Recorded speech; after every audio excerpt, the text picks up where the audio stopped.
Hello বন্ধুরা, আজকে আমরা দশম বিসিএস এর প্রশ্নটা সলভ করব। এখানে এসেছে আনারস এবং চাবি শব্দ দুটি বাংলা ভাষা গ্রহণ করেছে পর্তুগিজ ভাষা হতে। শুদ্ধ বানান কোনটি? মুমূর্ষু ময়সু ময় দুর্ঘ মূর্ধন্য ষয় ফলা রস্যৌ। শুদ্ধ বাক্য কোনটি? দুর্বলতা বশত অনাথা বসে পড়ল। গরুচণ্ডালী দোষমুক্ত কোনটি? শবদাহ। কবর নাটকটির লেখক কে? মুনির চৌধুরী।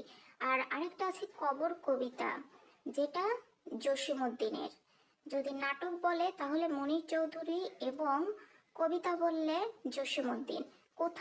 বাংলায় কোরআন শরীফের প্রথম অনুবাদক কে? গিরিশচন্দ্র সেন। রত্নাকর শব্দটির সন্ধিবিচ্ছেদ রত্নযোগ আকর। ক্রিয়াপদের মূল অংশকে বলা হয় ধাতু। বাংলা টি.এস. ইলিয়টের কবিতার প্রথম অনুবাদক কে? রবীন্দ্রনাথ ঠাকুর। অগ্নিবীণা কাব্যগ্রন্থটির সংকলিত প্রথম কবিতা কোনটি? প্রলয় উল্লাস। শেষের কবিতা রবীন্দ্রনাথ রচিত উপন্যাসের নাম? আমার ভাইয়ের রক্তে রাঙানো 21শে ফেব্রুয়ারির রচয়িতা কে? আব্দুল গাফফার চৌধুরী। কোন দ্বিরুক্তি শব্দটি বহুবচন সংকেত করে? পাকা পাকা আম।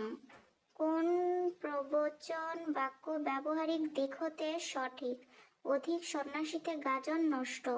কোন বাক্যে মাথা শব্দটি বুদ্ধি অর্থে ব্যবহৃত হয়েছে? মাথা খাটিয়ে কাজ করবে। কোন শব্দে বিদেশি উপসর্গ ব্যবহৃত হয়েছে? নিম রাজি।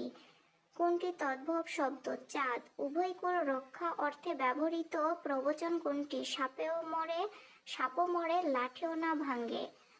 বা এখানে থাকতে পারে বরের ঘরের পিসি কনের ঘরের মাসি।